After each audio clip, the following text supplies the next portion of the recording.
Today I'm going to talk about how engineers perform calculations before digital computers. The original computers were actually people, and this graphic shows a computing system that was set up. What they did was they would get groups of people together, typically young women, and they would perform calculations manually. And what they did was they would take a problem and divide it up into a series of steps, and then each one of the girls in the room here would do one step of the calculation on a piece of paper and then hand it to the next girl, and she would do the second step, and so on until the calculation was done. And they would typically have multiple groups of people doing these calculations, and then when each group got done, the people running this computing system would compare the answers from each groups, and if they matched, then they would say that the calculation was done correctly. If they did not match, they would say it was done incorrectly, and they'd repeat the whole thing. A better way of doing that is what I'm going to talk about in this video, called a nomograph, sometimes called a nomogram or alignment chart. And so here's a definition that I assembled together from a few definitions that are out there.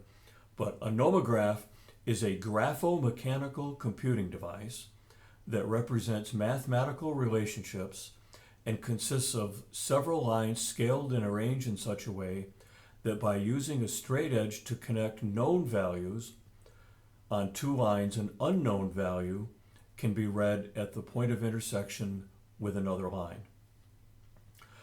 So I have just a simple example here of performing an arithmetic sum where the formula is simply x equals a plus b. Okay, so just a real simple thing where a is 4, b is 8, add those together, and you get 12.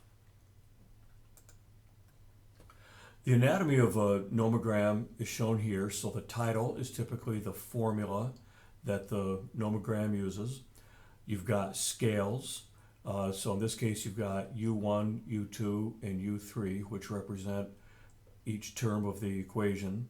The scales have tick marks on them to give it the numerical values.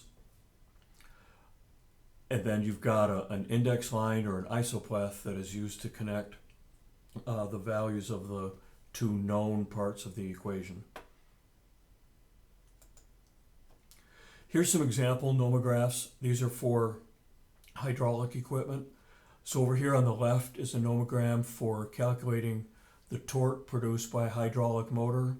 So in this example, if you've got a motor that displaces 1.5 cubic inches per revolution and you've got a system pressure of 1500 psi, then it would produce 30 foot-pounds of torque by this calculation at the top here. Here's another one for hydraulic cylinder force. So if you've got a cylinder that's 10 square inches and you've got a line pressure of 2000 psi, that would yield a force out of the cylinder of 20,000 pounds. And then third one over here with hydraulic cylinder speed. If you've got a cylinder that's 4 inches in diameter and a pump that produces 6 gallons per minute, that would move the cylinder at a speed of about 9 feet per minute. Here's some more nomographs that are a little more complex. I won't go through the details of how these operate, but the one on the left here is for capacitors, and then on the right here is a nomogram for calculating the turbulence of a fluid flowing through a pipe. Here's a nomogram that was put together by what was then called the Federal Aviation Agency in 1963. I'm not sure which airplane this is for. I think it's for a Boeing 707. But what it does is it correlates landing weight with the height of the airport, and then how much runway you need to safely land the airplane. And what it says is the heavier the airplane and the higher the airport, the more runway is needed. Here's a nomogram from 1991 that calculates how much concrete you need to pour a slab based on the area of the slab and how thick it is. Here's a couple more. The one on the left here shows how much sag to have in the conductors of a electrical transmission line. That's based on the pole spacing and the allowable stress on the conductor. And then this one on the right here calculates the water flow over a weir. I have a bunch of books about nomography. Notice the dates on them. So here's one from 1920, from 1943, 1952. Here's another one from 1918. Here's one from 1939. Here's one that's pretty interesting from 1946. It's from Radiocraft magazine, and it goes through a explanation of how to create nomograms without involving a bunch of fancy math. And I found this article to be very useful. It's actually in two parts. Part one came out in June of 1946, and then the second part came out the following month in July of 1946. So if you want to make your own nomograms and learn how to do this, this is a great resource to use. So again, here's just a real simple nomogram that takes two numbers and adds them together. You might ask, what if you got numbers that are bigger than the scales that are available? Let's say you want to do 250 plus 720. Well, the scale doesn't go that far. But what you can do is restate it so that the numbers do fall within the scale. So 250 plus 720 can be restated as 2.5 plus 7.2. You run the nomogram, that gives you an answer of 9.7, and then you simply adjust the position of the decimal point to get the correct answer. You can get a little more involved here. So here's a formula: 2b plus a minus 5 equals x.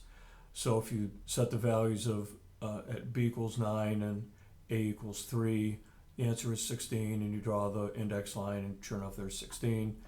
You can do the same thing with any set of numbers. So here's b equal 2 and a equals 8, and you get the answer of 7. So if you want to construct an arithmetic sum nomograph, it's a pretty straightforward process. So the first thing you do is create identical scales for variables a and b. So in this case, I set them equal to the range 0 to 10. And then I did it in Apple Keynote. You can do it in PowerPoint. But all I did was draw a vertical line and then put some tick marks in and use the distribute function to get evenly spaced lines, and then take that resulting scale, copy it, put it over on the left side. And then you take those two scales and you align them at the top. Then you got to create the third scale. So the way to create that is to take the maximum numbers and plug them into your equation. So if a equals 10 and b equals 10, then in this case with the formula 2b plus a equals x, then x equals 30. So you set the maximum value at 30. And if you plug 0 into that equation, you get 0. So the range of the x scale is 0 to 30. So you do the same thing like you did to construct it. In PowerPoint, you just draw the lines, draw the tick marks, use the distribute function to get them evenly spaced, and then you take that resulting scale and you align it with the tops of scales A and B. Then you have to position that x scale horizontally. So an easy way of doing that graphically is just create a test case. So here I said if a equals 2 and b equals 7, then x equals 16. Draw the isopleth line, and then just position that x-axis horizontally so that the line crosses the x-axis at 16. If you want to prove it to yourself mathematically that it's correct, you can measure the length of these lines and then just do a straightforward similar triangles calculation, and you'll find that it works. And then here's the general solution for an addition nomograph and how you position that x-axis. Okay, so it's great to be able to do addition, but the really cool part is that you can use logarithms to do multiplication. And so what happens is, logarithms convert multiplication problems to addition problems. So let's run through how that works. Let's say you want to multiply 4 by 200, and you know that's going to be 800. Well, what you can do is you can take the logarithm of 4, which is 0.6, and the logarithm of 200, which is 2.3, and then you can take those two logarithms and add them together. So you take 0.6 plus 2.3, that equals 2.9, and then you say, okay, what number has the logarithm of 2.9? So you come over here to this logarithmic curve and come down to the horizontal axis, and there's 800. So you see on the horizontal axis, you have a multiplication operation. On the vertical axis, you have an addition operation. And so if you write it in equation form, you'd say, okay, 4 times 200 equals x, log 4 plus log 200 equals log x. Add those together, get the logarithm of x, and then you say, you take the antilog of 2.9, which is 800. So that's an important thing to convert the multiplication problem to an addition problem as illustrated here. So let's say you wanted to multiply 123 by 456 by 789. You can go through and do all that manually, and it involves 27 multiplications, 18 additions, for a total of 45 operations. But if you do it with logarithms, then you got 3 log conversions, 10 additions, 1 antilog conversion for a total of 14 operations. So it reduces the number of operations by about 2/3, and there's no multiplications, it's just additions, and additions are easier to perform than multiplication. So it really, using logarithms, really simplifies the process of doing multiplications. So here's how you use it. So go back here to our arithmetic sum nomograph that we looked at a minute ago. And if you simply replace the ordinary number scale with logarithmic number scales, now you've enabled multiplication. So here's how that works.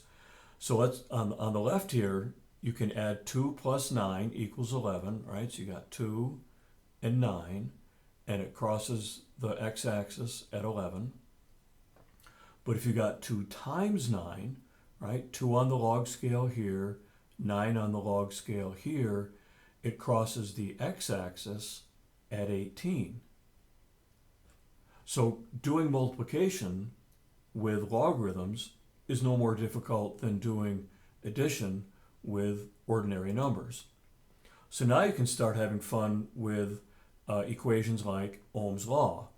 So as you recall, Ohm's law says that voltage equals current times resistance. So I've got a current axis set up over here on the left. Let's say you've got 8 amps and a resistance of 2 ohms. Well, that requires a voltage of 16 volts. You can do the same thing with power. You got a current, again, of 8 amps and a resistance of 2 ohms. Power equals the current squared times the resistance. So you set up a logarithmic scale here, and 8 squared times 2 equals 128, and that's exactly where the index line crosses the power axis here. Now you can take the Ohm's law nomograph and the power nomograph and combine them into one chart. And again, you've got the exact same thing we had before. 8 amps and 2 ohms, you get 16 volts and 128 watts. You can do square roots.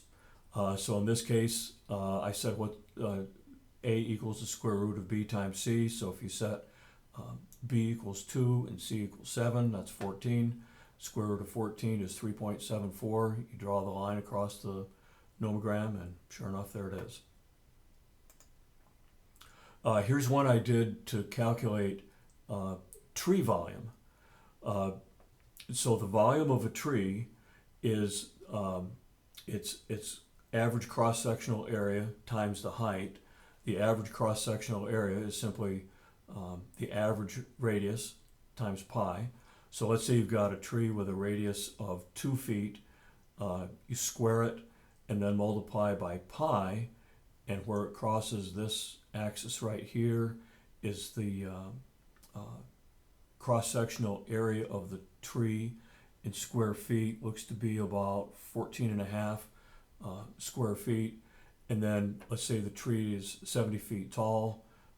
Multiply it by 70, and you get a volume of about just under 900 cubic feet. And then I did a similar thing here where the center scale has both cubic feet and board feet. So here's the two guys that made all this possible. On the left is a French guy that developed the science of nomography. Philbert Maurice de Cagnes did work in 1891, and then John Napier invented logarithms way before that in 1614. So related to all this stuff about nomograms are slide rules. This photo is has my collection of slide rules. I'm going to do another video about slide rules, and in that one I'm going to focus on kind of a traditional kind of slide rule that has logarithmic scales on it that can be used for multiplication, division, finding roots, things like that. Okay, so that's a brief introduction to the science of nomography. Thanks.